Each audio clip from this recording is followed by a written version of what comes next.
à ceux qui suivent cette chaîne, ça me rend vraiment heureuse de pouvoir partager des connaissances avec vous, comme aujourd'hui.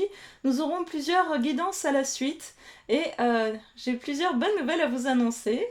Déjà, j'ai changé de pull, c'est très important.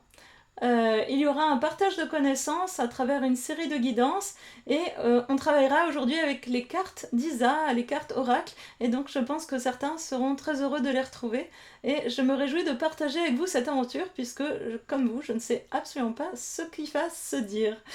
Merci. Voici le magnifique oracle d'Isa Watt et on va commencer à tirer 3 cartes aujourd'hui. Pour commencer, nous avons des cartes assez généreuses. J'aimerais d'abord parler de l'ouverture et l'ouverture que vous voyez ici, c'est une ouverture vers une nouvelle dimension de soi.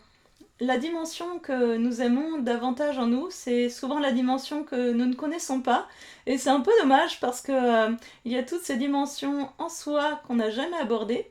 Et c'est vrai que c'est un sujet dont nous avons déjà parlé. Mais aujourd'hui, nous allons en parler plus en détail. L'ouverture, ce serait comme commencer à vraiment aller chercher en soi des ressources et partager avec les autres tout ce qu'on n'a jamais voulu explorer parce que ça ne correspond pas du tout à l'idée qu'on se fait de ce qui est bien, de ce qui se fait, de ce qu'on voudrait donner qui n'est pas convenant en apparence. Et l'ouverture, ce serait bien laisser la porte ouverte à toutes ces beautés qu'on a en soi et qu'on n'a jamais tenté de faire fleurir. Le gentleman, c'est une carte qui vous laisse un petit peu deviner de quoi il s'agit, c'est-à-dire offrir son cœur. On offre son cœur pour perdre l'occasion de balbutier, de ne pas savoir ce qu'on a à dire. Aujourd'hui d'ailleurs je me sens extrêmement balbutiante, moi Julie. Le gentleman, il offre son cœur pour ne pas balbutier, pour ne pas se confondre en remerciements, pour ne pas se confondre en excuses, et simplement il dit ça. Voilà, j'ai ça à mettre sur la table et c'est un très beau cœur, très tendre, douloureux parfois, mais vraiment plein d'espoir pour l'avenir. Et le gentleman, c'est quelqu'un qui se dit, ok, tant pis, je lâche tout et je consens à résoudre mes problèmes en allant de l'avant et en offrant généreusement une meilleure face de moi, sans savoir ce que les autres penseront en retour. Le gentleman, c'est vraiment ça, cette carte. Elle nous offre une possibilité de croire qu'il y a une manière d'offrir les choses sans se poser la question de qui seront les autres en face, et juste on va être ce qu'on veut parce qu'on a besoin de l'incarner avant tout. Ensuite, cette troisième carte, l'univers, elle est très intéressante car elle nous permet de voir à l'infini des possibilités. Il y a toutes ces planètes qui nous engagent à être parfois une planète rose, parfois une planète verte et parfois notre magnifique planète bleue, mais en tout cas, il y a des planètes en nous qui demandent à être mises en valeur et qui ne le sont pas habituellement. On va commencer par rajouter quelques cartes. Alors, pour la majorité des gens, il y a déjà en soi la possibilité des planètes, c'est-à-dire qu'on a bien identifié que nous avons plusieurs facettes, plusieurs dons de nous à proposer aux autres, et nous voudrions simplement trouver la façon de le faire. Ces facettes-là, elles sont comme magnifiquement inexplorées pour la plupart, mais nous l'avons perçue, et nous voulons absolument réussir à habiter avec toutes nos facettes. C'est-à-dire qu'il y a des facettes qui nous paraissent extrêmement présentables, des facettes beaucoup moins. Et bien sûr que celles qui sont beaucoup moins, on aimerait bien les planquer sous le tapis, on aimerait bien les planquer sous son lit, un peu comme les monstres de quand nous étions enfants, pour ceux qui ont grandi sur un lit évidemment. Donc cette planète, si mystérieuse que nous sommes, eh bien elle en abrite plusieurs et nous allons l'accompagner donc de ces deux autres cartes. Il y a le poulain et la foudre. Le poulain, c'est, il faut accepter que nous sommes maladroits. Nous sommes maladroits car nous entreprenons de nouvelles choses aujourd'hui. Nous voulons aller vers de la nouveauté, nous voulons de nouvelles aventures et dans ces nouvelles aventures, nous n'allons pas réaliser parfaitement nos tâches. d'accord? Nous allons les premières fois les effectuer très maladroitement, les deuxièmes fois un tout petit peu mieux, et la troisième fois on commencera à se frotter un petit peu à la réalité de la tâche à laquelle on s'est attaqué, et la quatrième fois on va commencer à mieux comprendre le sujet qui est abordé, et la cinquième fois on va commencer à se plonger vraiment dans la tâche sans penser à de quoi j'ai l'air, pourquoi je fais ça, est-ce que je suis vraiment sûre de vouloir faire ça, et la sixième fois on commence à prendre plaisir simplement à faire une tâche nouvelle. Donc il faut bien penser que une nouvelle facette, elle s'explore pas en une fois, il faut y aller d'abord comme on rentre dans l'eau froide, d'abord du bout d'un orteil, et puis après on essaye de mettre un peu plus, c'est un petit peu challengeant, et il faut accepter vraiment que il y a de la beaucoup de beauté dans la maladresse, et que les gens peuvent se laisser attendrir par cette beauté. Il faut pas croire que ils ne voient pas toute cette beauté qu'il y a cachée derrière. En fait, ils voient notre intention et ils sont touchés, et il faut compter là-dessus, que les gens sont touchés par nos tentatives de proposer autre chose que l'ambiance ambiante. La foudre, ça veut dire l'illumination. Illumination, ça veut dire quand on a une intuition juste de ce qu'on doit faire, et donc on va se jeter maladroitement dedans. Et donc on va accepter que cette intuition est là, qu'elle nous propose un chemin parfaitement inhabituel, comme une Julie qui est en train de faire une vidéo aujourd'hui, et qui en est à sa quatrième peut-être, et donc qui n'a pas encore vraiment plongé dans le sujet, et elle s'efforce de bien faire les choses maladroitement, avec un certain cœur et un certain plaisir malgré tout. Ce qui l'encourage à continuer bien évidemment. Donc la foudre c'est, et on a quand même une intuition de ce qu'on aimerait faire, on a une intuition de un élan du cœur qui nous pousse à faire quelque chose d'inconnu, et on se dit bah on verra bien, il n'y a pas mort d'homme, ou alors je risque des choses mais si je tente rien, de toute façon la situation que je vis elle est tellement mal barrée que ça peut pas être pire, et l'intuition nous pousse à aller de l'avant et à bloquer un temps, une occasion de faire cette nouvelle aventure qui n'a pas encore été réjouissante à nos yeux ou à nos oreilles, car elle n'a pas été vécue.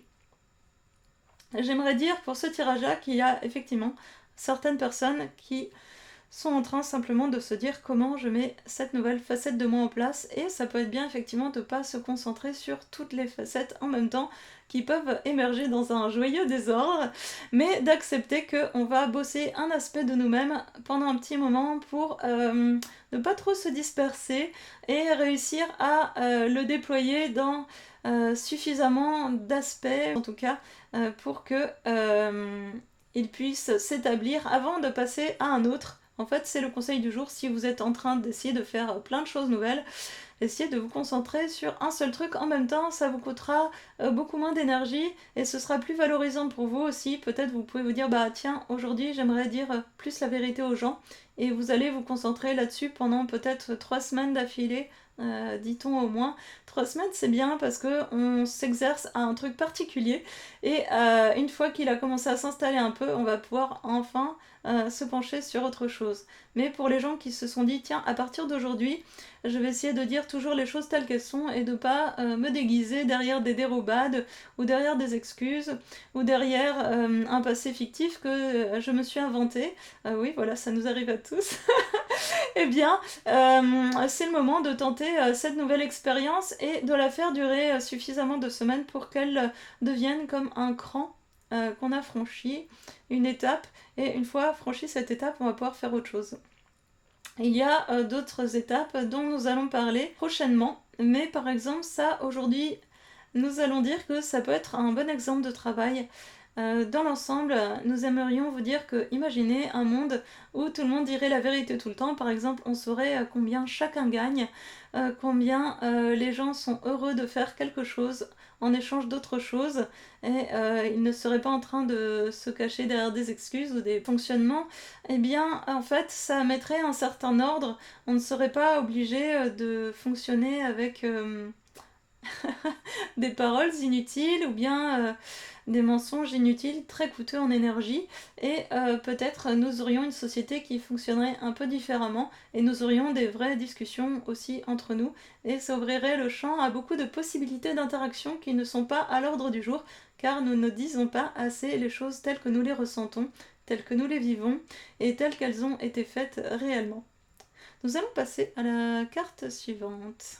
Wouh, quel magnifique tirage! Alors avec ce gentleman, eh bien oui, il y a des positions actuellement qui sont prises où les gens essayent vraiment de réaliser leur être profond intérieur et ça m'émerveille de le savoir parce que c'est vraiment pas de la tarte. Donc je suis très admirative de tous les gens qui essayent d'être sincèrement qui ils sont.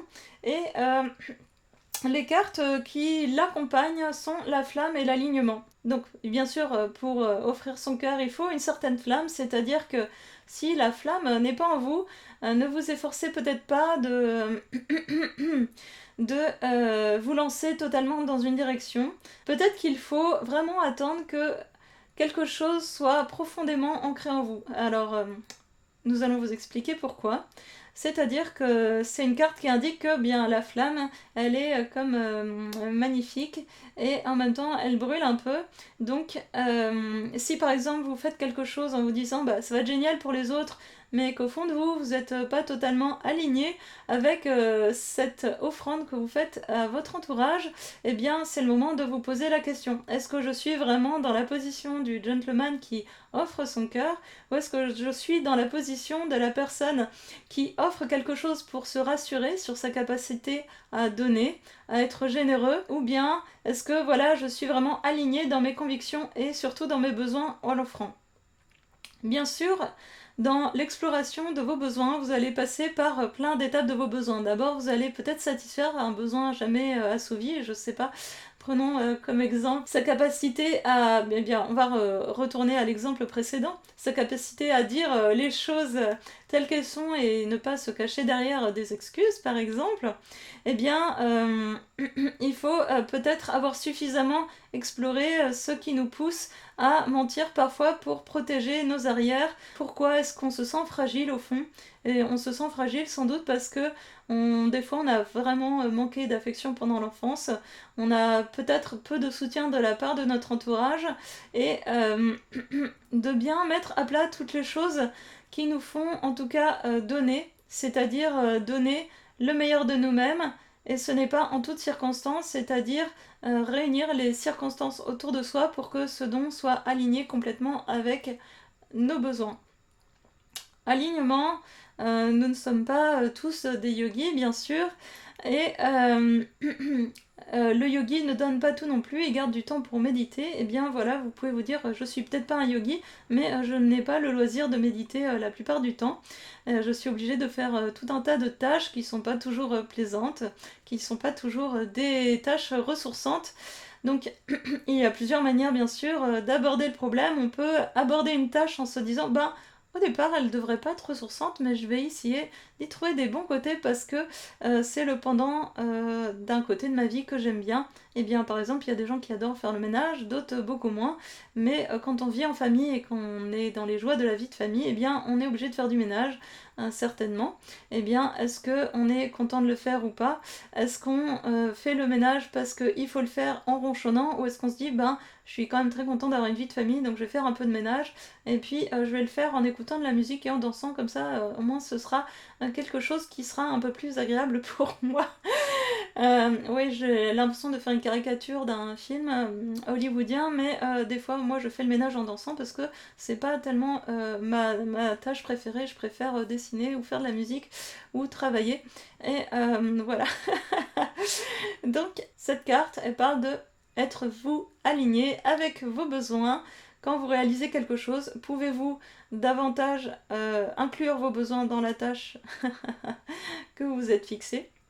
Est-ce que cette tâche, elle correspond à un idéal que vous avez forgé de qui vous êtes, c'est-à-dire par exemple de quelqu'un qui donnerait tout, mais qui au fond de son intérieur serait attristé en fait de s'être délesté de choses qui étaient importantes pour lui? Ou est-ce que vous mettez en place jour après jour toutes les choses pour que cette tâche soit accomplie avec beaucoup de plaisir, beaucoup de joie et beaucoup d'humour? L'humour, bien sûr, c'est un ingrédient indispensable, même pour les yogis. Il ne faut pas croire qu'un yogi doit être sérieux toute la journée.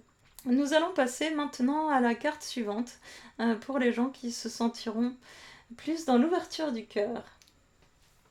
Alors, cette petite guidance-là va concerner les personnes qui sont déjà dans l'ouverture, qui ont déjà un petit peu compris leurs besoins fondamentaux en termes de sécurité affective, de sécurité instinctive, c'est-à-dire qui arrivent à écouter un petit peu leur horloge intérieure plutôt que les horloges extérieures qui nous entourent. Et donc, nous nous rapprochons de la nature et nous avons des cartes nature.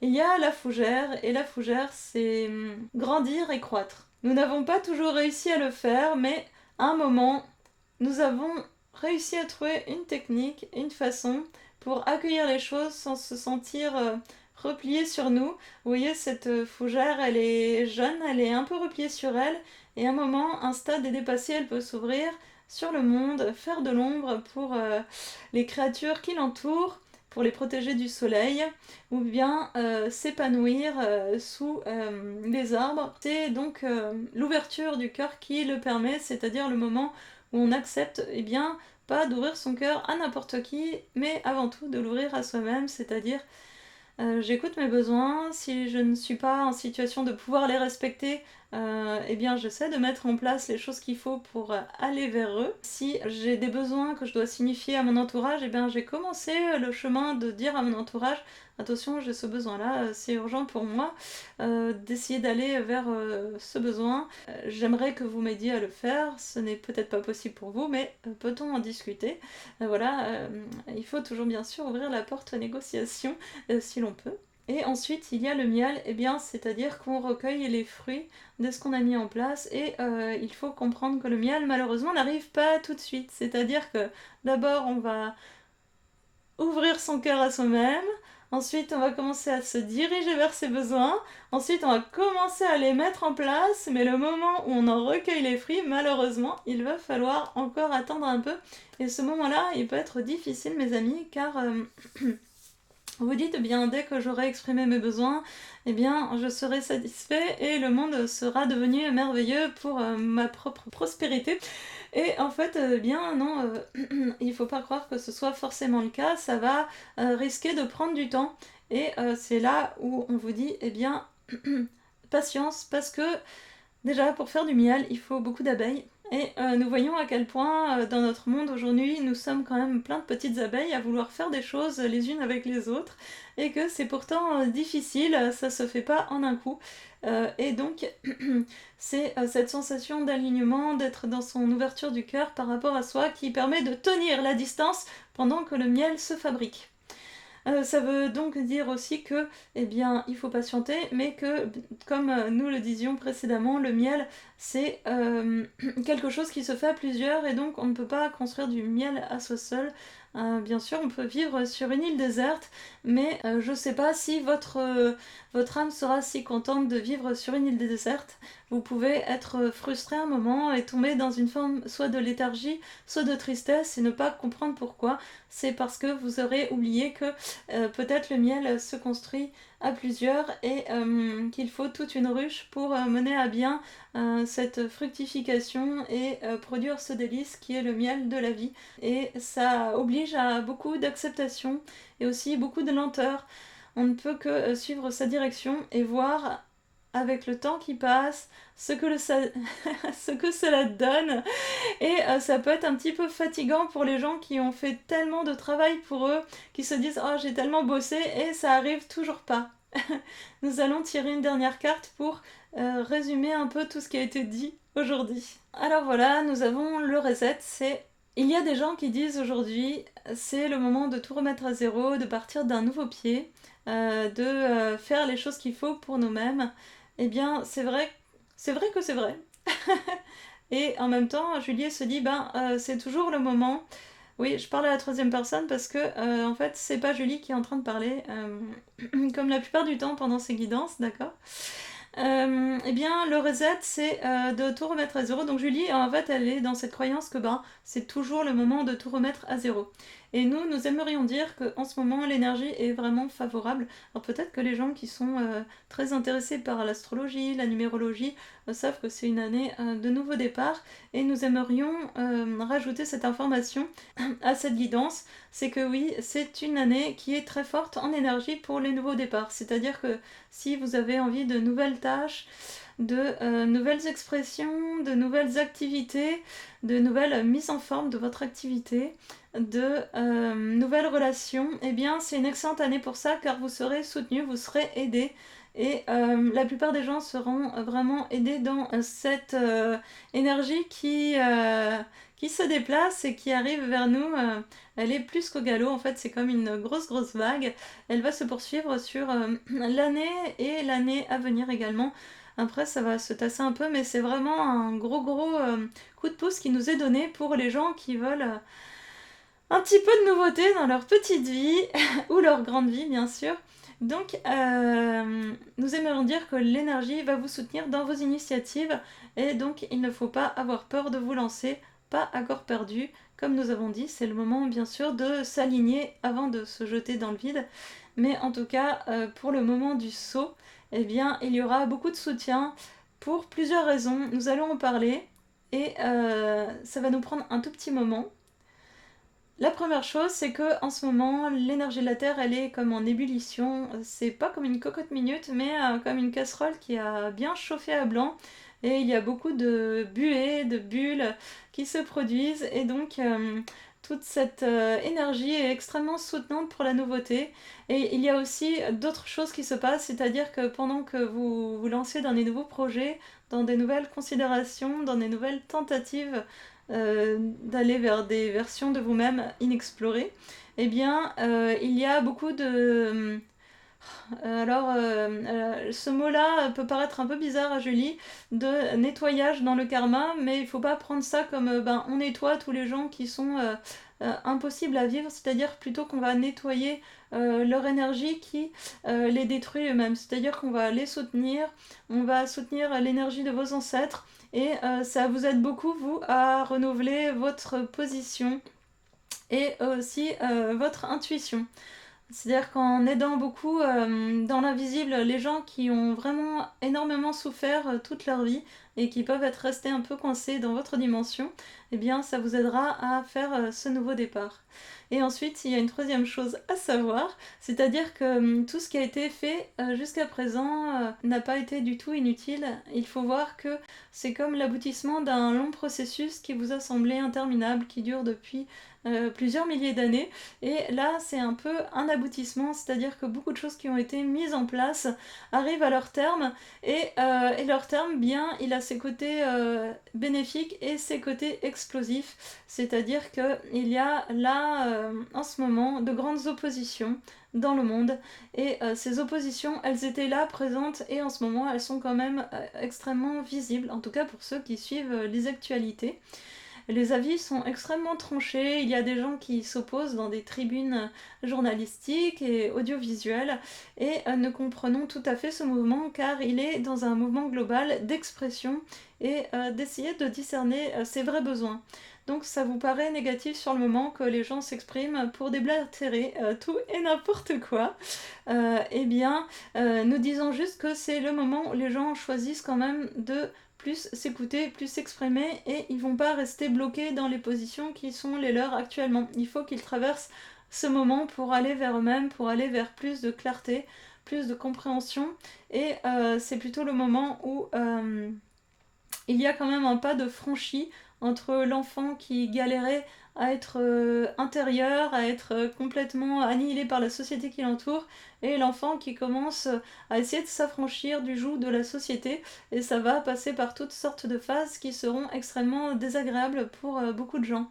Et nous aimerions vous dire ce message d'encouragement, ne vous en faites pas, ce n'est qu'un passage, ça va durer un peu, mais ce passage-là, il ne sera pas éternel, c'est-à-dire que les gens vont un moment se ressaisir plus plaisamment de leur destin, ils ne vont pas continuer à s'affoler comme ça du monde qui les entoure, et plus se responsabiliser et se dire tiens, où est-ce que je peux contribuer pour moi et pour les autres, et ce sera pas forcément dans l'expression d'une violence, mais en tout cas c'est déjà acté que c'est dans l'expression d'une meilleure compréhension de la relation de soi à l'univers, et nous avions extrêmement envie de vous le dire aujourd'hui, car les cervelles s'agitent en ce moment, mais ne vous en faites pas, c'est l'énergie qui agite les cervelles, et donc vous allez vous en remettre. Ce n'est qu'un passage qui est difficile, vraiment voire terrible pour certains, voire annihilant pour certains, mais que ça va s'améliorer et que les gens vont être aidés au fur et à mesure de toute cette manœuvre, puisque l'énergie est propice, elle est forte, elle est puissante et elle est très positive. Et il faut considérer que malgré tout, les humains sont très contents d'avoir installé cela dans leur karma. Nous avons, nous, une vision du karma où les gens décident de leur karma avant leur naissance. Ça peut sembler un peu obscur, mais nous ferons une prochaine émission d'enseignement là-dessus, qui ne sera pas un tirage de cartes, mais plus comme un enseignement. Nous souhaitons vous dire au revoir aujourd'hui, nous étions vraiment heureux d'être parmi vous. Aujourd'hui nous sommes 4 à parler. Il y a une personne qui a tiré les cartes, une personne qui a contemplé, une personne qui a beaucoup parlé et une deuxième personne qui a moins parlé. Et c'est Julie qui a le moins parlé. C'est vraiment un bonheur d'être parmi vous. Nous vous souhaitons vraiment le meilleur pour cette semaine et celle à venir. Le printemps arrive et c'est aussi très dynamisant. Et nous vous souhaitons vraiment d'avoir plus de paix dans votre cœur et nous vous envoyons autant d'amour que nous le pouvons. On vous aime, vous êtes aimés, ne perdez pas courage. Sachez que vous pouvez demander chaque jour à ressentir plus d'amour et plus de joie dans votre cœur. Pour ceux qui savent demander de l'aide à leur ange gardien, vous pouvez leur demander « Je souhaite ressentir plus de joie et d'amour, s'il vous plaît ». C'est très urgent là tout de suite et si vous prenez soin de cet exercice un peu régulièrement, ça pourra peut-être alléger votre peine quand vous vous sentez coincé par les éléments qui vous entourent. Nous vous souhaitons le meilleur, au plaisir.